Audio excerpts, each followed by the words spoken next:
Hello and welcome to a video about rainwear. 20,000 millimeters hydrostatic head waterproofness. What the heck does that mean, I say? Well, I'm about to tell you. I'm going to tell you from a lookout up the road 3 days ago.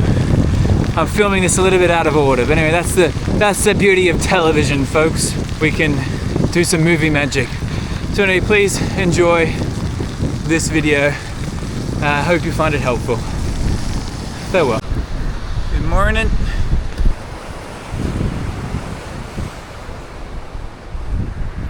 I'm here on the beautiful central coast of New South Wales, on my way to a very nice lookout. I've got a couple of rain jackets and a soft shell in my backpack. I'm gonna make a little video at the lookout. 3 hours later. Two stats that you want to consider when buying a rain jacket. One is waterproofness and the second is breathability. Now these are the equalizing metrics across all different brands and materials used by those brands when choosing a rain jacket. So it makes your life very, very simple. Except for when, on occasion, the brands do not publish the stats on their jackets. That's quite frustrating. Generally, like a 3-layer Gore-Tex membrane is going to be around like 30,000 millimeters hydrostatic head waterproofness and around the same breathability, but generally you'd want to find out exactly what the stats are. So waterproofness first up. So we've got millimeters hydrostatic head.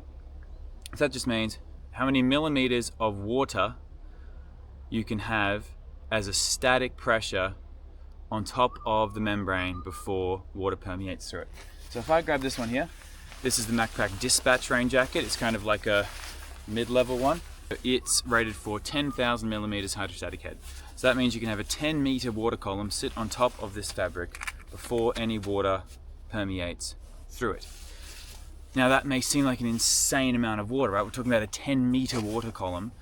It would be incredible to see that. In fact, in testing, they don't actually use that. They pressurize with air a small amount of water and get the amount of pressure that is converted. This uses the Reflex fabric, kind of a lower tier version of a waterproof membrane.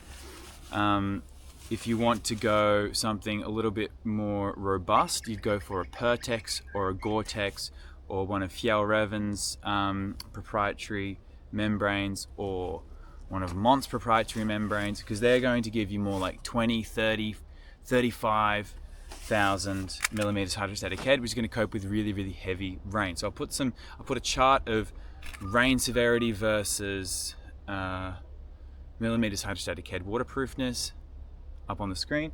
This one here, like the Traverse rain jacket, this is a 3-layer Pertex, which is a competitor of Gore-Tex, Pertex. 3-layer Pertex membrane, and it's rated to 20,000 millimeters hydrostatic head, so double the waterproofness of the Dispatch. This one's very much an all-rounder, so I'm not sure how well you can see this in the light. So it's got some reinforced padding for carrying a backpack. It's 3-layer, but it's quite a lightweight make. So if you wanted to be, it is called the Traverse, but if you were traversing through a lot of scrub, you'd probably tear this thing to shreds. So you'd want to go a different 3-layer compound, because obviously you can make those layers, it's just nylon, you can make them thicker or thinner depending on how you manufacture it.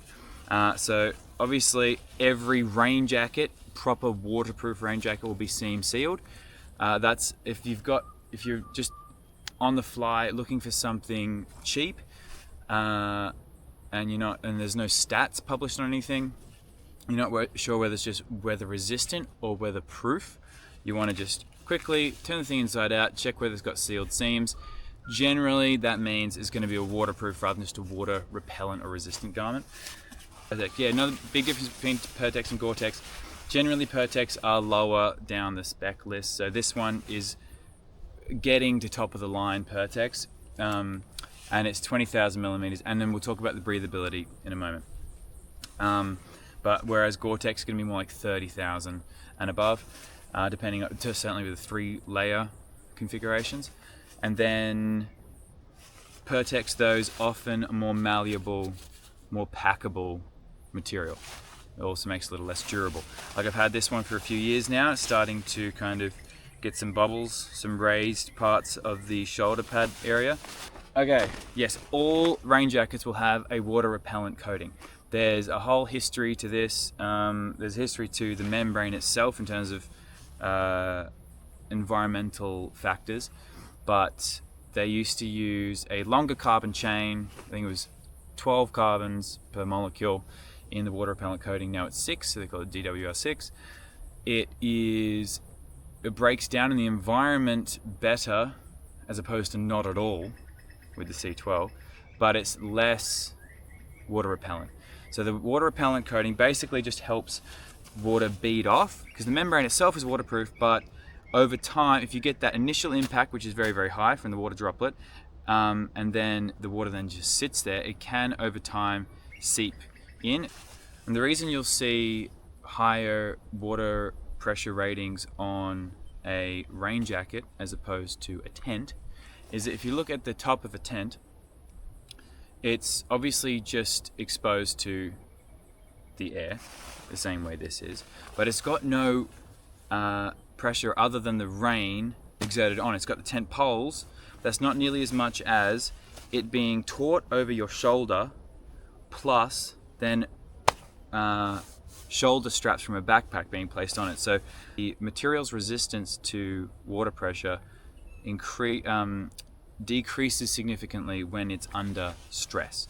So if this fabric right now is a lot more susceptible to rain getting in as I've stretched it here, as opposed to when it's relaxed, because you're actually on a microscopic level, you're stretching those pores, you're stressing those pores, and you're stretching them a little, which is obviously increasing their diameter.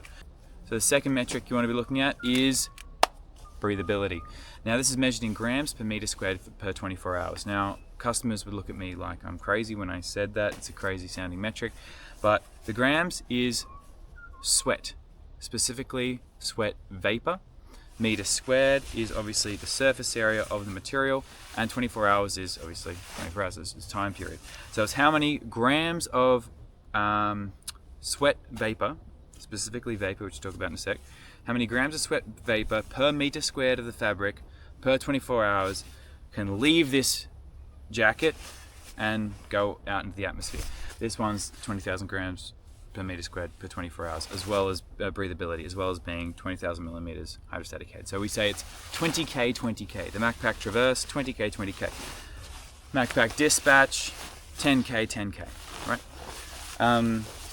The reason I focused on water vapor is that in terms of understanding how the membrane works, water vapor is individual water molecules, as opposed to, so obviously that's going to be a lot smaller than liquid water, which has to exist in groups of molecules, at least 6, being a hexamer.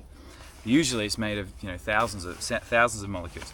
So it's pretty easy actually to have this remarkable material where you keep liquid water out, but you allow vapor water to leave the jacket. So that is all from me for today. It's time to ride back down this hill.